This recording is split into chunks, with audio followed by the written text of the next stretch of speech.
días. Cómo me alegra estar acá presente ante ustedes.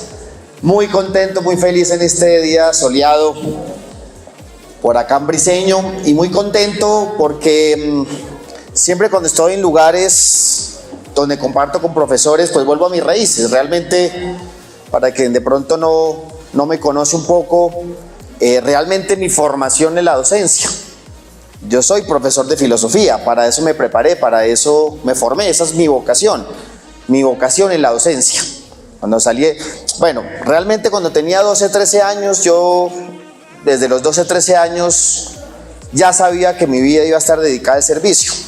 Comprendía que mi felicidad no podía estar distante de la felicidad de otros y decidí desde muy pequeño empezar en vincularme a acciones sociales, a trabajos comunitarios.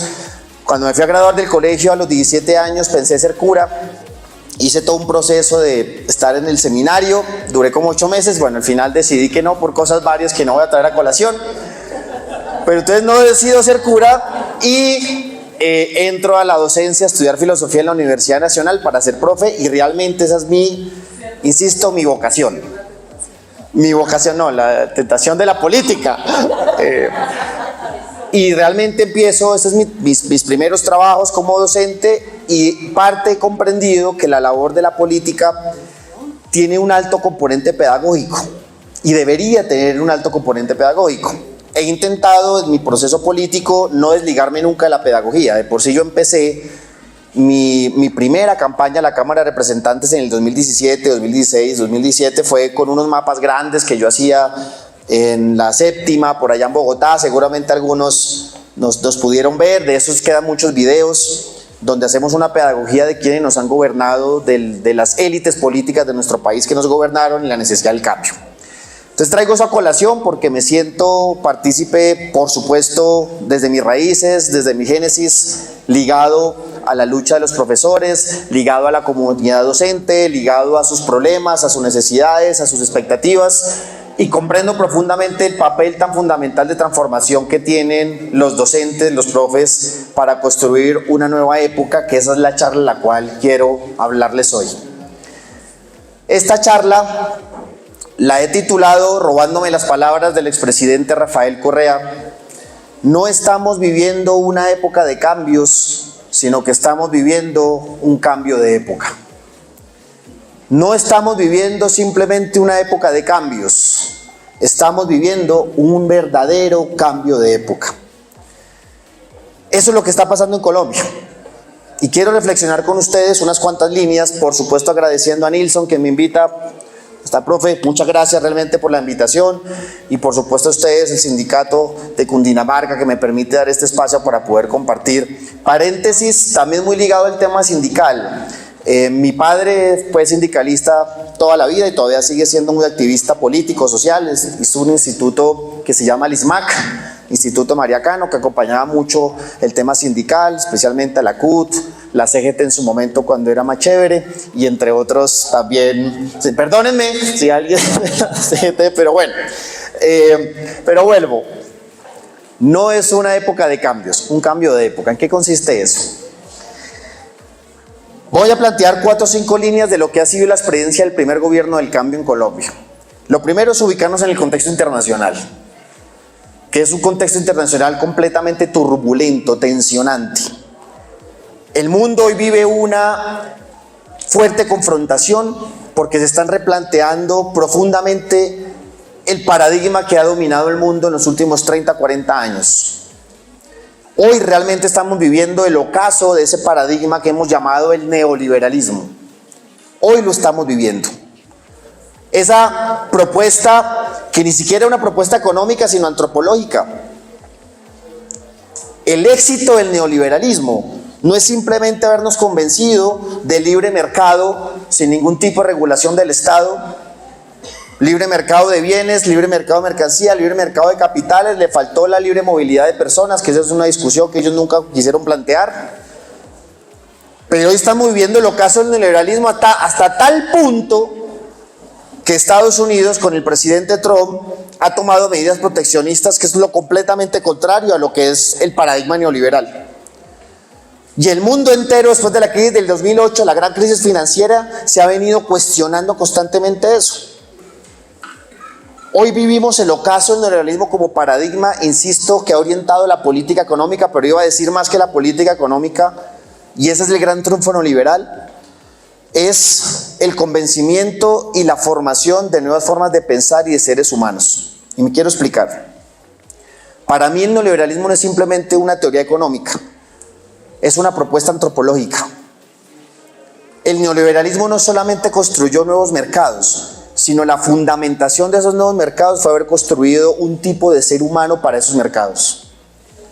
Por eso Margaret Thatcher, la madre del neoliberalismo en Gran Bretaña, junto con Reagan en Estados Unidos, Margaret Thatcher tenía una frase lapidaria.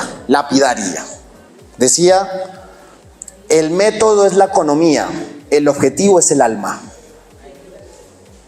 El medio es la economía, el objetivo es el alma de las personas. El neoliberalismo construyó un tipo de ser humano, el Homo economicus, intensificando, enfatizando, privilegiando una de las formas de ser del ser humano, que es el egoísmo, y consolidando como el hombre utópico, el nuevo hombre del que hablaba Ernesto Che Guevara. El neoliberalismo sí lo consolidó. ¿Y cuál es? El hombre empresarial, el autosuficiente, el hombre que sale adelante por sí mismo. Y para colocarles un ejemplo, cuando ustedes van a las librerías, cualquiera, uno apenas entra, ¿cuáles son los libros que uno más encuentra en el stand de las librerías? Los de la ayuda personal. Esos son los principales libros que uno lee. Que quién se robó mi queso, padre rico, padre pobre. Seguramente muchos los hemos leído, van a decir que no. ¿Quién se morqué? El de la vaca, ¿cómo era así? Las culpas de la vaca. Los 10 pasos del éxito, ¿sí? Cómo volverte rico entre yo no sé qué. Bueno, actitud positiva, tal. Los principales libros que se venden hoy de verdad, los bestsellers, especialmente en el mundo, en todo el mundo, son los libros de autoayuda personal, donde te están diciendo a ti, para salir adelante, enfócate en ti mismo. Para salir adelante, cambia tu forma de pensar y piensa esto y repítete esto. Para salir adelante tienes que enfocarte tú en tu esfuerzo, Eso es neoliberalismo puro. Porque lo que están haciendo esos libros, y yo no quiero desmeritarlos, por supuesto, uno encuentra muchas herramientas a nivel personal, no voy a decir que no. Pero lo que está detrás de ese tipo de filosofía, de experiencia humana, es decir, los problemas sociales se solucionan de manera individual. Desentiéndete del mundo, no lo transformes. Que eso es lo que leíamos en los 60, en los 70. A problemas colectivos, soluciones colectivas. Fue la gran utopía del socialismo y el comunismo. Y el capitalismo nos dice, con la experiencia del neoliberal, no. Las soluciones son tuyas. Y el problema no es social, el problema es tuyo, que eres un fracasado. Porque si el comunismo nos ofrecía felicidad para todos y todas, el capitalismo dice no, la felicidad puede ser para cualquiera, no para todos, para cualquiera. Y tú puedes ser ese cualquiera. Esfuérzate para que seas tú ese triunfador. El triunfador. Y tal vez cuando estamos en 11, los colegios, profesores, la institucionalidad, nos enfatizas en eso. Y prepárate tú porque tienes que sacar un buen ICFES, porque eso va a depender tu futuro. ¿Sí? Te la juegas con el ICFES. Si sacas un mal ICFES de 300, perdiste. Como si el problema de la educación en Colombia y en el mundo, profe Nilsson, fuera un problema simplemente de que si te preparaste más o te preparaste menos. Si fuiste al pre-ICFES de los sábados, si estudiaste un poco más. Ese es el problema. ¿Qué es lo que pensamos los progresistas? El problema de la educación no es un problema individual, no es un problema tuyo que de pronto no estudiaste bien, no es un problema de tu familia que no tiene la posibilidad de pagarte una universidad privada porque es costoso. El problema no es tuyo porque de pronto no tienes la capacidad de endeudarte con las instituciones financieras.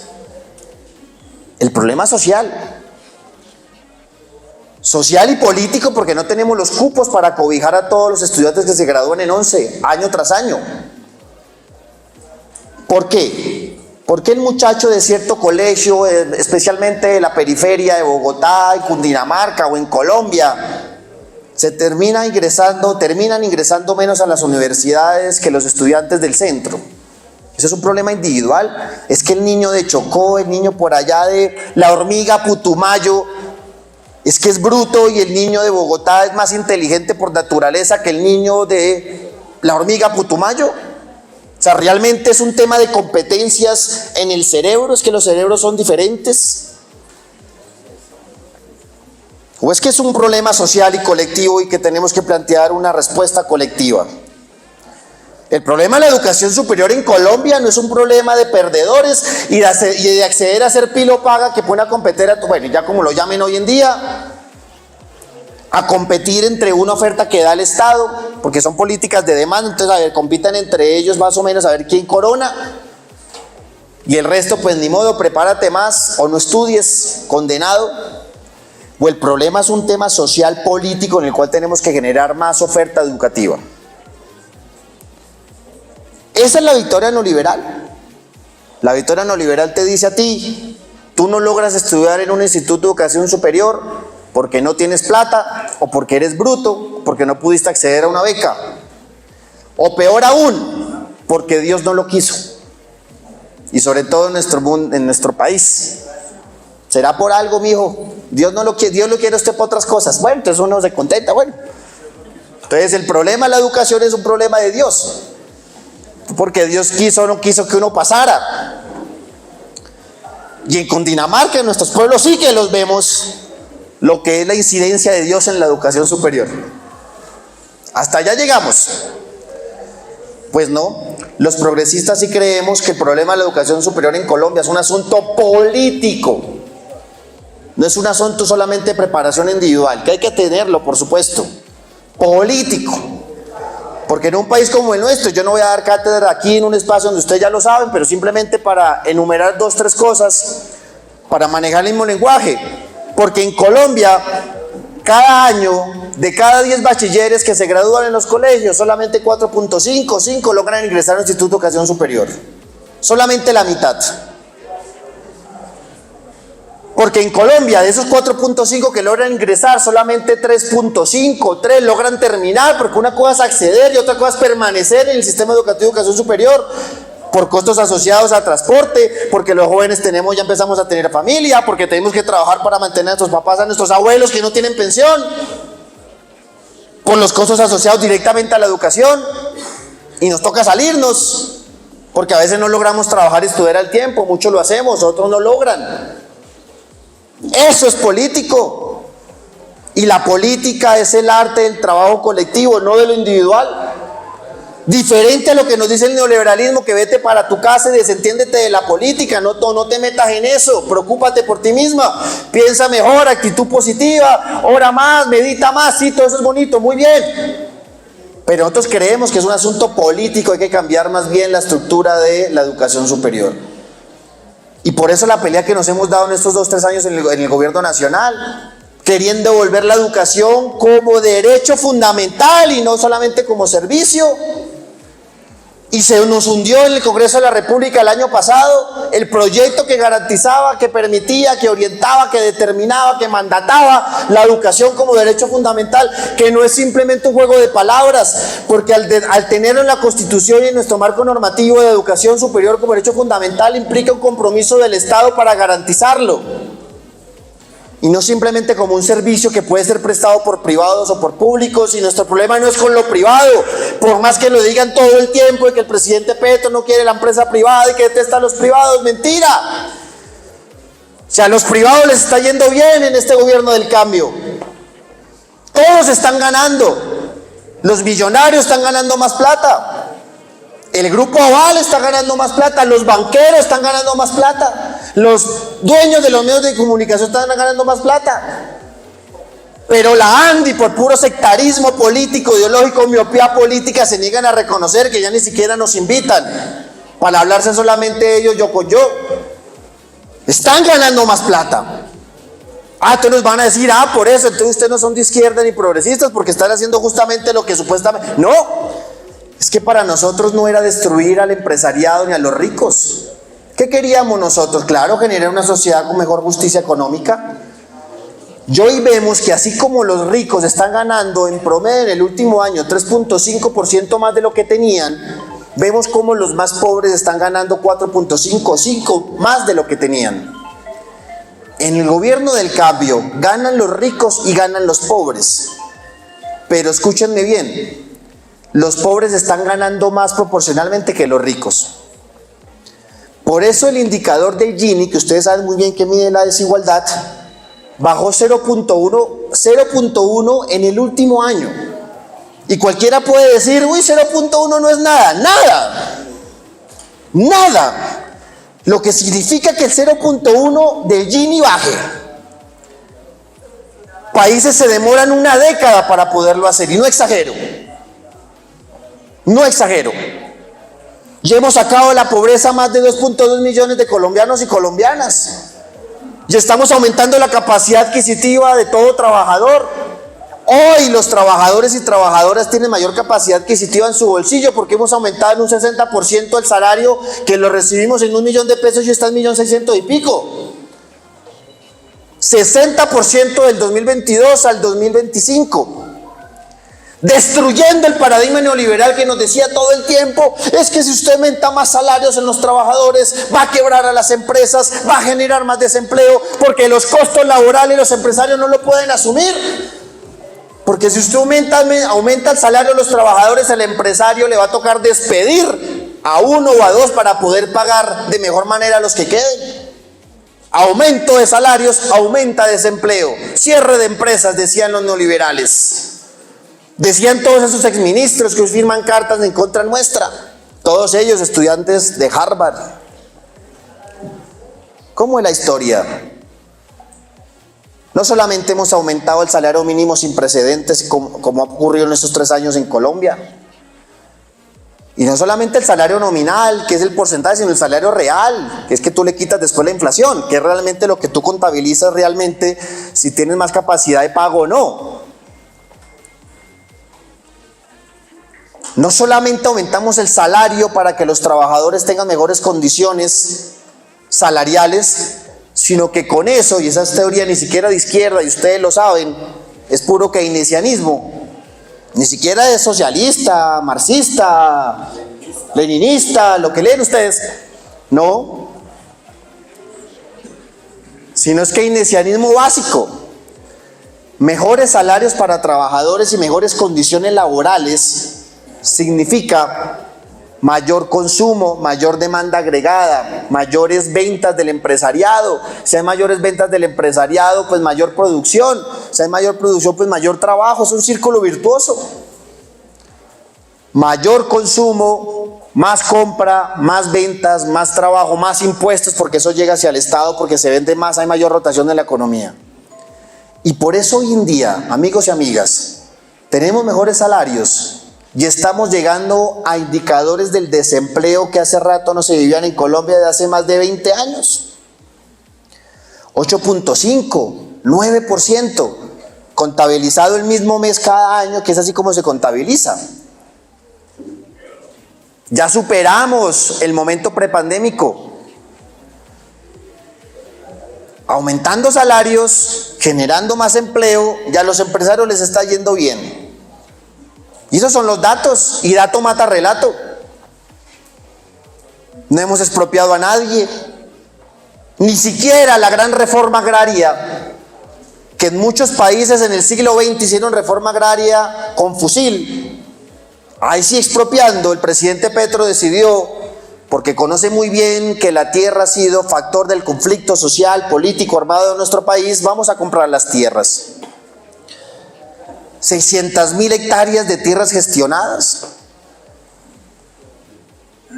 La gran reforma agraria que no se ha hecho en Colombia, lo estamos haciendo nosotros, lo estamos haciendo nosotras. Y por eso la pobreza en el campo, que es donde más castiga la pobreza, y recuérdenlo muy bien que eso es lo que decía Gandhi, no voy a plagiar ninguna frase, la pobreza es la peor violencia de todas. Hoy lo estamos superando en el campo con los campesinos, profe. Ayer yo estaba en Valledupar, que es la tierra de mis padres, de mi madre. Llenamos el coliseo con el presidente Petro, 6.000 hectáreas que entregamos, como los campesinos lloraban por recibir la tierra que se les había quitado. Campesinos, víctimas. En el Cesar, con una historia de paramilitarismo sin precedentes, con la historia del carbón, que también ha sido objeto de expropiación y de expulsión. En el Cesar demostramos, y perdónenme ese paréntesis, cómo la visión del presidente Petro, que es brillante, discúlpenme la lamonería, diciendo, es que aquí hay que cambiar una economía rentista, fósil, que explota carbón y petróleo, a una economía productiva que privilegie el agro y la industria, que esa es la filosofía que nos ha proyectado desde este gobierno. Lo veíamos en el Cesar ayer, que es un departamento con una tradición carbonera en los últimos 20 años, pero antes era agrícola. Allá salía el algodón principalmente para distribuir en toda Colombia, y ganadero también. Y como el carbón, que se llamaba el corredor carbonero, corredor minero, destruyendo la naturaleza, destruyendo empleos, hoy con la política del gobierno, como un departamento como el Cesar, con su capital Valledupar, está reduciendo, y búsquenlo por favor, índices de desempleo de hace 20, 30 años. Valledupar siempre estaba en las capitales con mayor desempleo en el país. Yo ayer, que lo tengo así caliente porque veía las cifras, llegamos a un desempleo en el último trimestre de 8.5, 8.1. Valledupar. Y esto hace parte por la reforma agraria, que en el Cesar ya hemos distribuido más de 32.000 hectáreas, y son tierras buenas. Estas tierras del Cesar son buenas, por eso los paracos estaban ahí metidos y por eso sacaron a tanta gente. Con Jorge Tobar, que tiene su hijo ahorita de representante a la Cámara. Ese fue el Cesar como víctima. Vea, por favor. Este gobierno del cambio, y por eso me atrevo a decir que es un cambio de época, está rompiendo paradigmas. Y a eso me refiero con un cambio de... No es simplemente políticas públicas diferentes lo que estamos haciendo, que podemos enumerar en todos los logros. Todos los logros. El turismo, rompiendo techos. 7 millones de visitantes no residentes. En esta Colombia que ellos dicen que es un caos, ¿no? En esta Colombia que ellos dicen que está todo mal. En esta Colombia antidemocrática. Y estamos recibiendo más turistas. Porque a nivel internacional el presidente Petro nos ha vuelto a posicionar. Porque hoy en el mundo se está hablando del sueño colombiano, como antes hablaban del sueño americano. El sueño colombiano, el milagro colombiano, y nos las tenemos que creer, sí, lo digo con orgullo. Es el sueño colombiano el que estamos viviendo. Colombia, potencia mundial de la vida. Uno de estos youtubers que yo ni conocía, porque eso lo ven los pelados, más pelados, que tenía seguidores, huepucha, no sé si lo vieron, lo vi la semana pasada, muy bonito, que él empieza el video, ¿cómo se llama? Tú que eres más millennial. ¿Cómo? Dominic. Empezaba su video diciendo, ¿qué es lo que tiene Colombia que todo el mundo quiere ir? No sé de dónde es él es de... ¿Alemán? Imagínense. Hermoso ese video, véanlo. Hasta para mostrárselo a los pelas ya deben saber quién es ese man. Dice, empieza, ¿qué es lo que tiene Colombia que todo el mundo quiere ir? Empieza su video. Y se viene para Colombia, ¿no? Y enamorado. Más colombiano que Cabal, más colombiano que Palo, más colombiano que todos ellos. En serio, ¿sí? Que ellos solamente, todo malo. Y no se quería ir. Así la Petro que le dé nacionalidad para que venga y se quede. Porque esa vitrina, ¿ya tiene? Ya tiene. Esa vitrina de él, eso es lo que está hablando el mundo de nosotros. Porque estamos viviendo el sueño colombiano, le digo con orgullo, porque estamos viviendo un cambio de época, porque el paradigma económico lo estamos cambiando, porque estamos diciendo que aquí el neoliberalismo se tiene que superar. Ese neoliberalismo egoísta, individual, ese neoliberalismo que era en detrimento de los trabajadores se tiene que superar. Aquí en Colombia estamos viviendo el cambio de época. Aquí en Colombia, la superación del neoliberalismo para nosotros es construir una verdadera sociedad de derechos. Si el neoliberalismo, fase avanzada del capitalismo, nos hablaba de privilegios, hoy hablamos de derechos. ¿Qué es lo que dice la Constitución del 91? ¿Qué es un derecho? Un derecho es un derecho. Puedes decir lo que sea o adornarlo de lo que sea, pero el fundamento de un derecho solo es un derecho cuando es de libre acceso por todos y por todas. Eso es un derecho, respetando la dignidad de cada ser humano. Acuérdense que esa idea de derecho surgió ya en la Revolución Francesa, junto de esa gran palabra hermosa de los derechos humanos, que es la noción de dignidad, y que cada ser humano tiene dignidad simplemente por ser ser humano, independientemente de su contexto social, económico, político, de eso que llaman razas, pero que al presidente no le gusta hablar de raza porque es un invento nuestro. Independientemente de lo que sea, tú por ser ser humano tienes dignidad. Y esa dignidad, el mundo, la sociedad te la cuida a través de lo que llamamos derechos. Y un derecho solo es un derecho si tiene acceso todo el mundo, si no tiene barreras.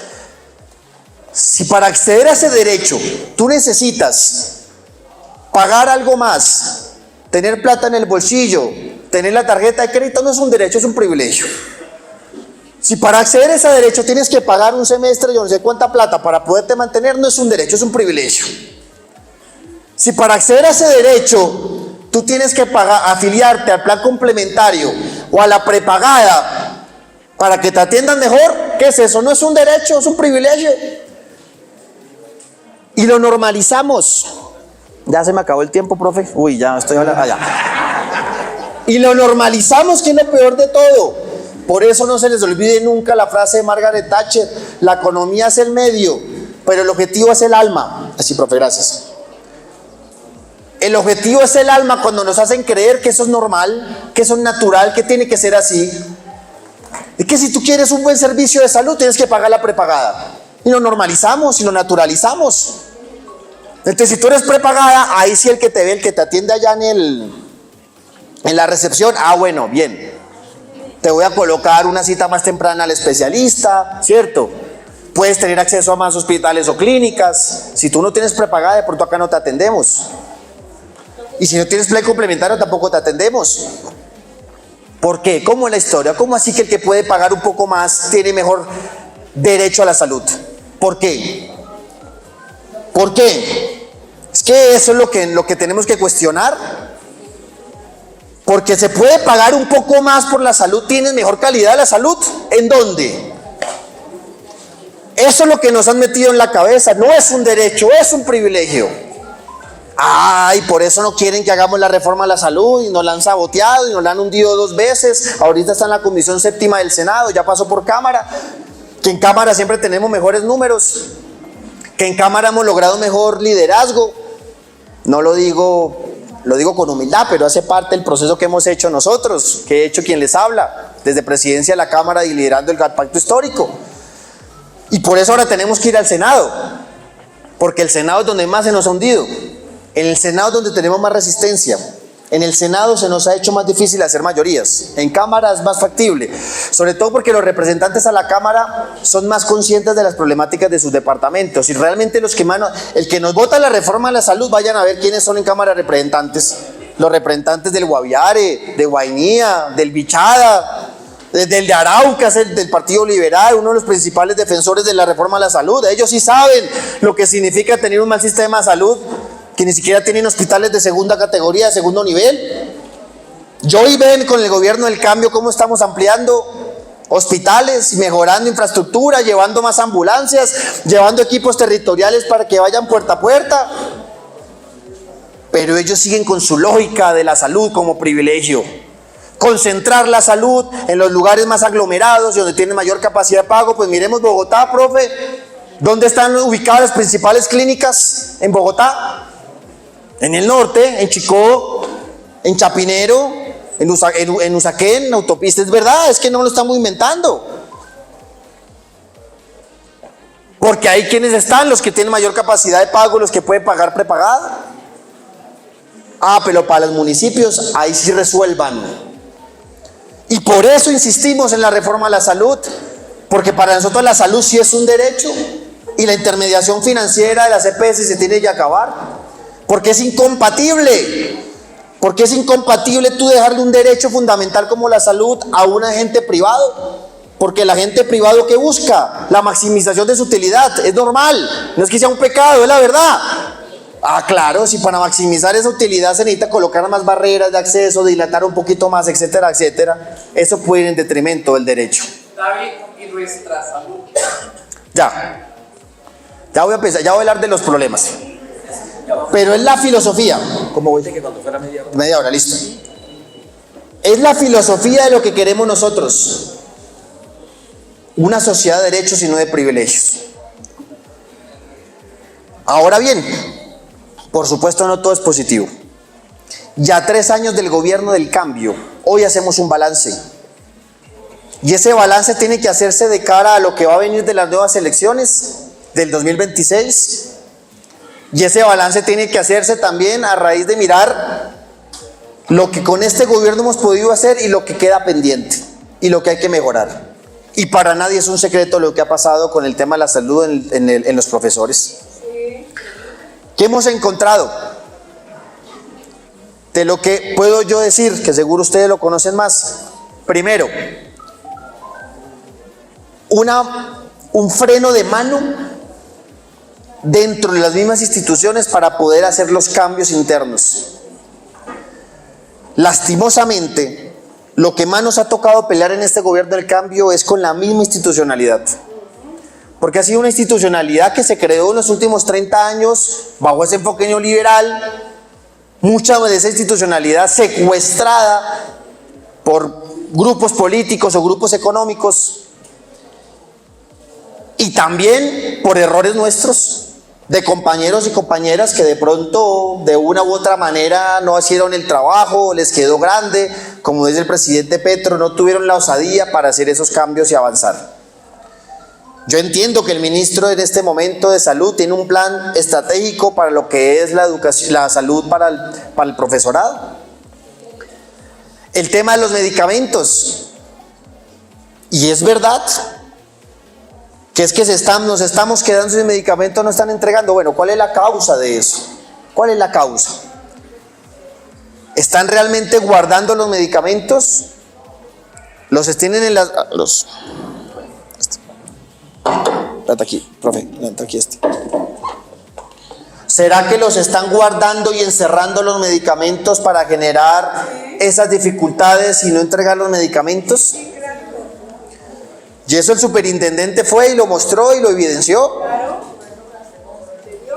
Y el manejo de los medicamentos, que eso se lo ha preguntado el presidente con mayor razón en esta disputa paradigmática que estamos haciendo, ¿quién lo tiene que manejar? ¿Los intermediadores privados o realmente lo tiene que manejar lo público? Y no es un asunto de volver a los seguros sociales, no es eso. El nuevo modelo de salud en el proyecto de salud no es los seguros sociales, porque también hay participación privada y es una figura mixta donde también interviene. Es más, las clínicas son privadas y la asociación de clínicas celebra con nosotros porque hoy estamos haciendo el pago directamente paga Ladres a las clínicas. Muchas de esas clínicas tuvieron que cerrar porque las EPS no les pagaban y tienen una mano de deudas. Si haces el pago directo al prestador, al que presta la salud, el que presta la salud puede ser privado, puede ser público, pero el pagador único, que es el ADRES, que al final es el Estado, que somos todos, que es la plata que recaudamos con impuestos, se hace directamente por el Estado ADRES y no por medio de la intermediaria que se llama la EPS, que glosaba facturas para no pagar. Yo sí creo que hay que hacerse una reflexión con el tema de la salud de los profesores. Y hay un plan, y creo que han habido 2 o 3 planes. Y tendríamos que en este espacio, Nilson, mirar a ver cómo citamos a alguien del Ministerio de Salud, ¿cierto? Que nos pueda dar las luces sobre eso. Lo hacemos en otro momento porque la capacitación va hasta hoy. Pero en algún momento lo hacemos, que sí creo que hay que preguntarse. Ah, no, o hagamos una cosa, termino y ya vienen las preguntas para que no nos vayamos, ¿cierto? Que fue lo que Nilsson me dijo que hiciéramos. Entonces, como enfoque general, esto es lo que está viviendo el país con un cambio de época. Y eso es lo que, por supuesto, y yo puedo decirlo, es lo que queremos profundizar el próximo año. El próximo año se va a tensionar de manera aguda el conflicto político. Lo llaman la polarización como algo negativo. Yo no creo que la polarización sea algo negativo. Que la sociedad se politice no es negativo. Que la sociedad tome partido no es negativo. Que la sociedad diga con mayor ahínco voy a defender a mi gobierno y defender al presidente Petro y a su movimiento, y otros digan que no es negativo. La politización de una sociedad es profundizar la democracia. Lo negativo sí es resolver la disputa por medios violentos, eso sí. Lo problemático es que esa disputa política lo tramitamos a partir de una violencia, de matar al otro, de violentar al otro, sí. Pero la politización no es negativa. Es más, nosotros ganamos el gobierno del 2022, ¿por qué? Porque se politizó la gente. Porque nosotros somos herederos del gran estallido social. Porque los procesos políticos electorales son consecuencia de procesos sociales que se han gestado con anterioridad. Es a través del estallido social, de esa gran politización ciudadana y sobre todo juvenil que desembocamos en la victoria del 2022. Y no solo de Petro, sino que en segunda vuelta pasara también otro candidato que tenía una expectativa de cambio, que era Rodolfo. Y ese es el gran fracaso de la política tradicional, más allá de la discusión que tengamos con Rodolfo, con difunto Rodolfo. Pero el imaginario social era Petro y Rodolfo, fueron los dos que pasaron. Se hundió Fico, se hundieron ellos, el establecimiento político perdió. No hay que tenerle miedo a la politización, no hay que tenerle miedo a la polarización. Claro que sí, tomemos partido, obviamente sin violencia. ¿Y esto es lo que vamos a vivir en el 2026? Claro. El establecimiento ha dicho, quiso en su momento estropear el gobierno del presidente Petro. Los planes de atentado contra la vida de él son reales, 34 llevamos. Por más que la oposición se haga burlarse y decir que él está borracho y que yo no sé qué, le tocó salir al embajador de Estados Unidos el año pasado, ¿se acuerdan? El embajador gringo, que no es castrochavista, ni petrista, ni nada, a decir sí, aquí tenemos una seria amenaza contra la vida del presidente Gustavo Petro. Y ahí sí calladitos. Eso no es algo que nos inventemos nosotros. Pero ellos comprendieron el año pasado que no, lo de sacar a Petro la fuerza, como que no, lo que llamábamos el golpe blando, ¿se acuerdan? Que también era por medios institucionales. Ya el golpe de Estado, lo que llamamos golpe de Estado a la antigua, militar, el asesinato, claro, ellos aprendieron y hoy son más sutiles, y utilizan los jueces y utilizan el sistema judicial lastimosamente y nos inventan a nosotros de todo. Y que entonces Racero estaba explotando a los trabajadores y yo no sé qué jodas, y eso sí que hacen de todo. Ojalá que cuando se me cierren esos procesos, ojalá los medios también salgan a decirlo así como lo han hecho todo el tiempo. Y dicen entonces que que el presidente es un drogadicto. Sí, y entonces tiene que hacerse un examen toxicológico para demostrar que en verdad no tiene problemas. Porque ese tema de que es un drogadicto, borracho, yo no sé qué jodas, no era un tema simplemente de burla, de atentar contra la honra de él y contra todos nosotros, porque lo primero que hacen ellos es acabar el nombre. Porque cuando tú acabas el nombre de una persona es más fácil después acabarlo políticamente o aniquilarlo físicamente. Porque ya nadie va a salir a pelear, todos van a decir, sí, por algo será. El viejo truco. Repites tanto una mentira que al final se convierte en verdad. Dicen tanto algo que el presidente borracho, que al final la gente, bueno, por algo será, ¿cierto? Cuando el río suena, sí, algo será. Seguramente, y como se queda dormido y yo no sé qué, entonces ya es el viejo truco del fascismo de Goebbels. Repite tanto una mentira que se vuelva verdad. Y amenazan con unos videos y lo reciclan, que es lo peor. Entonces hace 2 semanas volvió a salir Vicky diciendo que ya tengo yo no sé qué, donde demuestre que él salía con travestis. Es que de todo se ha dicho. ¿Sí? Bueno, aquí estamos esperando los videos, llevan diciendo eso desde que estábamos en campaña. ¿Se acuerdan? De los grandes mitos, como que íbamos a expropiar y que yo no sé qué, pero primero destruye el nombre. Ah, cómo es de fácil decir que a David Racero, sí, claro, hablando de los trabajadores, es un explotador y yo no sé qué. Entonces por allá salía diciendo que yo tenía una cadena de Fruber, que huepucha, yo no tengo ningún Fruber. Todo eso se va a dar a conocer. No puedo hablar de eso porque primero es el proceso judicial y eso hay que blindarlo. Pero ya vamos a tener noticias de eso. ¿Sí? Y sale cualquiera a decir cualquier cosa, como cuando sale a Leiva con esas cartas de 15 hojas diciendo que el presidente se le perdía. Ah, yo también me lo hubiera perdido a Leiva. Es que ¿quién no se le va a perder a Leiva? Yo también me le pierdo, obviamente, ¿sí? Entonces decía que el presidente se le perdía a Leiva y que se iba a quién sabe a dónde. Y después, hace 15 días, cuando la comisión de acusaciones, Leiva le tocó decir, ahí sí, delante del proceso judicial, no me consta. ¿Qué eco le dieron los medios a eso? Cuando saca la carta, todo el día. Pero es que son así, en la mañana, en la tarde, especial y yo no sé qué, y dele. Lo vimos en carne propia todo el tiempo. Y reciclan la noticia, porque entonces, sí, tal. Y cuando Leiva dice, no me consta que lo que yo, eso es verdad que él haya, ahí sí, por ahí, sí, Leiva dijo, bueno, siguiente, vamos a deportes. Claro, entonces destruyen el nombre, como han hecho con la vicepresidenta Francia Márquez, que le han dado tan duro que ella misma ha tenido que decir, ya no me gusta salir a dar entrevistas. ¿Sí? Que es un error, compañera, porque es más aún donde uno tiene que salir, y sobre todo cuando uno tiene rabo de paja. Claro, porque te destruyen el nombre, ya no hables, no opines, enciérrate. Ah, sí, ve que son los mismos, que lo que tanto criticaban son lo mismo, ¿cierto? Entonces de pronto el que votó por nosotros ya después dice, no, yo ya no voy a votar por ellos. Pues esa es la idea. ¿Salieron lo mismo? Por supuesto, o peor. ¿Que no tenemos errores? Obviamente que tenemos errores, el único infalible es Dios, por supuesto. Muchos errores, y obviamente el presidente Petro cometió muchos errores y todos cometemos errores.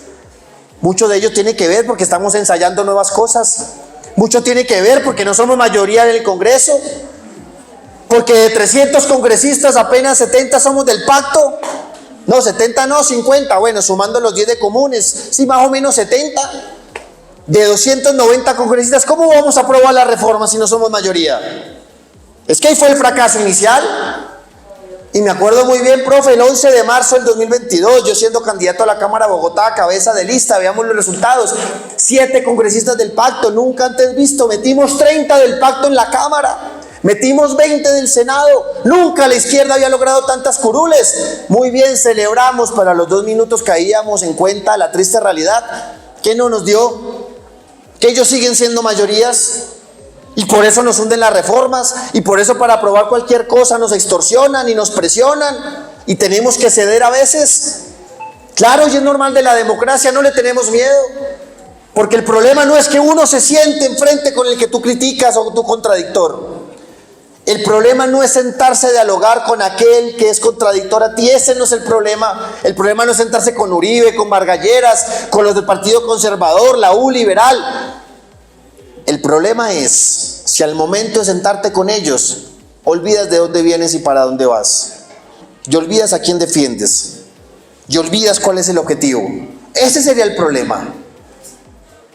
Y claro que nos sentamos con ellos por espíritu democrático. El presidente nos dice, siéntense. También por necesidad pragmática, porque si no dialogamos nos hunden todo. Y a veces en la izquierda el que más grita, ¿no? Y el que más grita y el que más se hace sentir pareciera que es el más fuerte, el que tiene la claridad, ¿no? El verdadero revolucionario es el que cambia las cosas, no el que más grita. Bueno, si gritas y cambias, muy bien. Pero si te quedas solamente gritando, ¿de qué sirve? ¿De qué sirve un gobierno del cambio que nada cambie? Eso es lo que quieren ellos. Claro, y nos toca negociar. Y ojalá en el 2026 lleguemos más del pacto. Ojalá, para hacer mayoría, yo que fui presidente de la Cámara y que me tocó construir las mayorías, sí, con ellos nos tocó. Somos 188 representantes. Para aprobar cualquier proyecto necesitamos ¿cuánto? Matemática sencilla, 95 votos. Y somos 30 del pacto.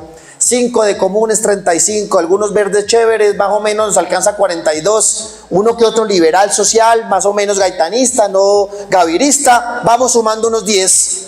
En el mejor de los casos, 65 teníamos.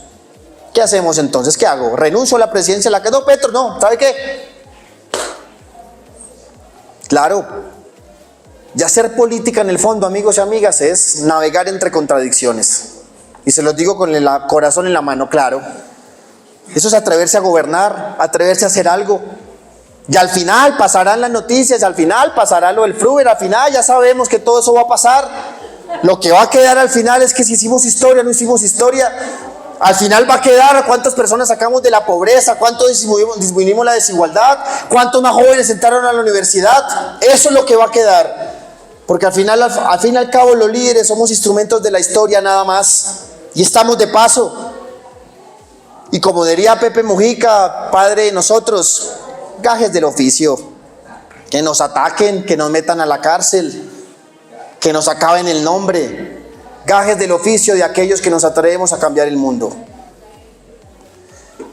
2026 es, vamos a hacer la continuidad del gobierno del cambio, claro, con muchos errores, con muchas cosas que hay que mejorar, o nos vamos a dejar comer el cuento y volvemos al pasado.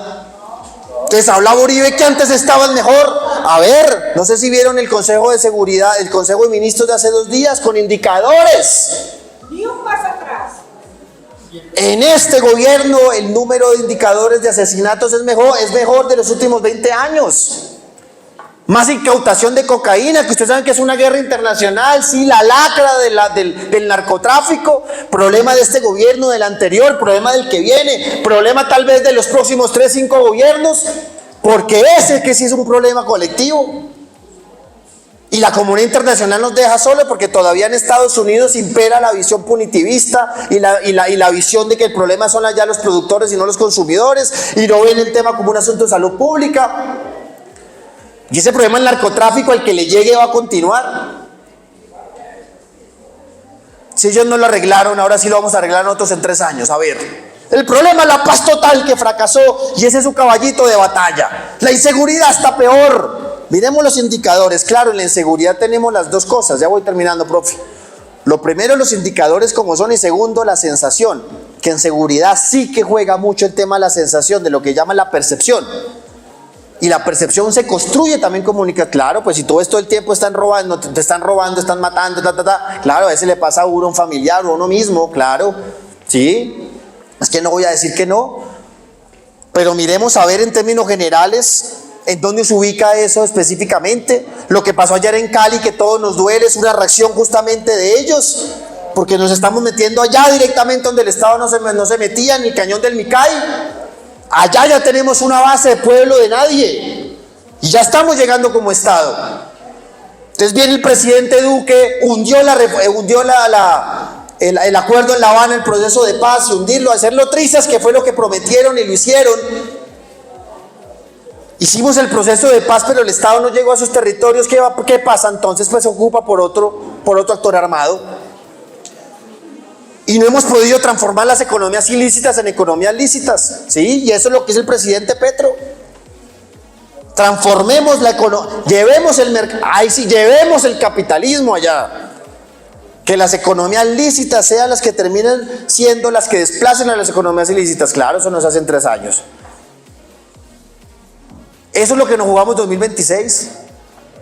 O volvemos a ese pasado de ellos, o continuamos. Sí, con muchos errores, hay que cargarlo y para adelante. Y las nuevas generaciones tomamos notas, ¿cierto? Y seguramente, como lo que nos toca, lo que saben muy bien los profesores, uno prepara al alumno para que el alumno sea mejor que uno. Ese es el legado de un profesor. Y así en estas generaciones nos preparamos para hacer un poquito más de lo que llegue el presidente Petro. Y creo que lo vamos a lograr. Creo que el 2026 el pueblo nos va a acompañar. Porque así como las encuestas de ellos dicen que tenemos el 30%, nuestras encuestas nos dicen que estamos en el 42, 45, y ellos lo saben.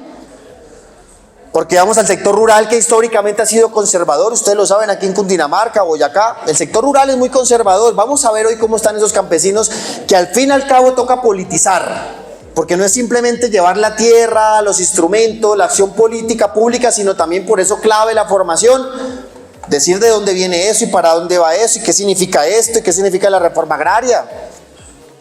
Eso es politizar, ya hay que politizar. Caso no, monómeros.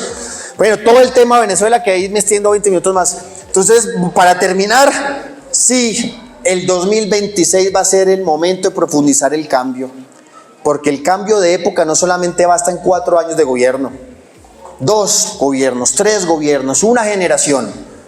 Lo estamos viviendo en México. Hace 15 días estuvo en México con la segunda presidencia de Morena, con Claudia, que continuó el legado de Manuel López Obrador. Claro, en México la presidencia es de 6 años, no como acá que es de 4 años. Manuel López Obrador pudo hacer un poco más, mostrar un poco más.